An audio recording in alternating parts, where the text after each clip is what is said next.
Hi, my name is Trace.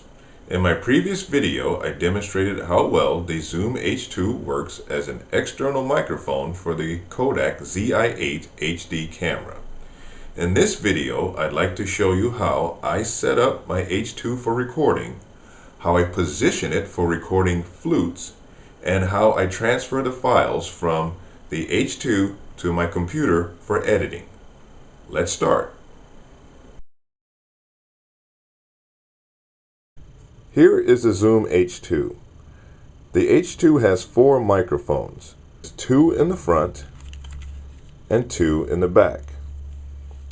The 2 microphones in the front have a tighter pattern which makes them better for recording soloists. The 2 microphones in the back have a wider pattern which makes them better for recording groups of musicians. The first thing I do is I set the microphone gain to high.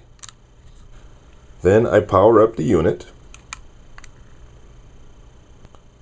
The way you access the Zoom H2's functions is by the menu button. You scroll up and down the menu using the rewind and fast forward keys. You make a selection using the record button. The first thing I do in the menu is I scroll down and I select Mono Mix On. That means that both microphones will be mixed together, so I'll have an even signal in my recordings on the left and right speakers.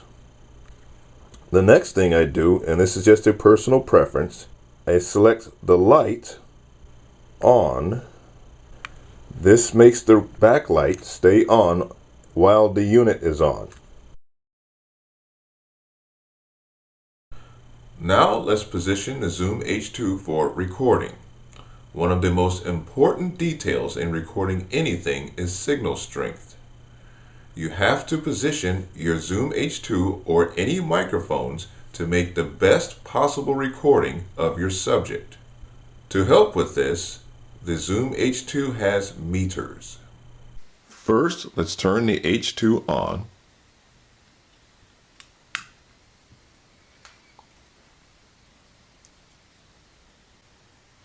Let's put the recorder in standby mode.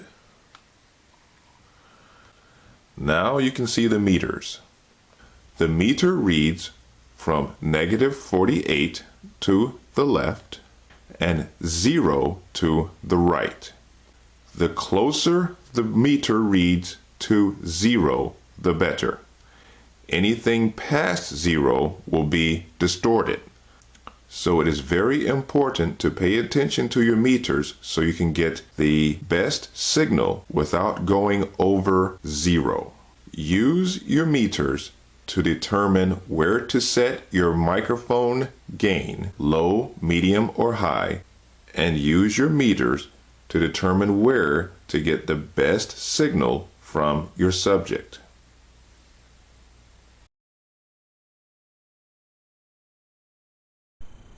Before I press the record button, I'm going to adjust my distance between the flute and the H2 to get the best signal without going past 0. To do this, all I'm going to do is play a few notes, including the loudest note, and I'm going to adjust my position to keep the loudest note below -6. Usually, when I record with the H2 or with regular microphones, I keep my loudest notes at around -6.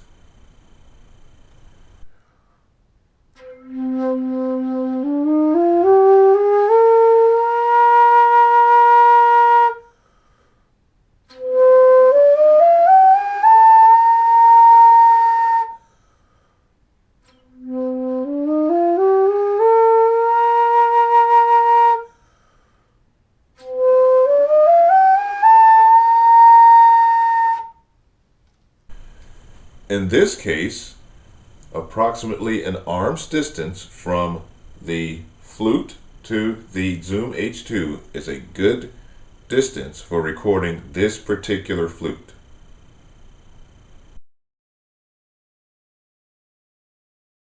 When you connect the Zoom H2 to your computer with a USB cable, the unit will automatically turn on and the USB menu will appear on the screen. Select Storage with the Record button, and your computer will recognize it as an external hard drive. Open the file, select Folder 1, and select the file that you would like to edit and drag it into your editing software such as Audacity, Sony Vegas, Cubase, Magic Music Studio, etc. Obviously, I'm a big fan of the Zoom H2. It has 4 excellent microphones and many functions, most of which I'll never use. Before I go, I would like to compare the Zoom H2 with the brand new Zoom H1. This is the Zoom H2 field recorder. It has 4 microphones, 2 facing the front and 2 facing the rear. It is menu driven. It takes 2 AA batteries and has many functions. This is the Zoom H1. It has 2 microphones, the exact same microphones as the Zoom H2. It is button and switch driven.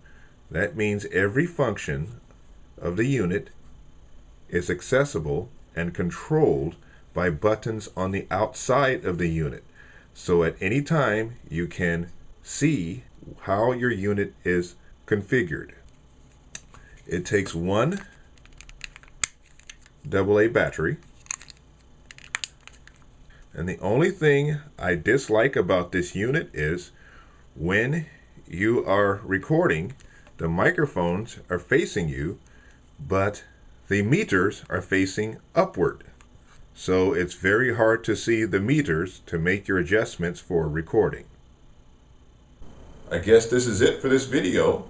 If you have any questions about the Zoom H2 or the H1, I'll do the best I can to answer them. I thoroughly enjoyed making this video. I hope you enjoyed it as well. Play well, keep practicing, and we'll see you next time.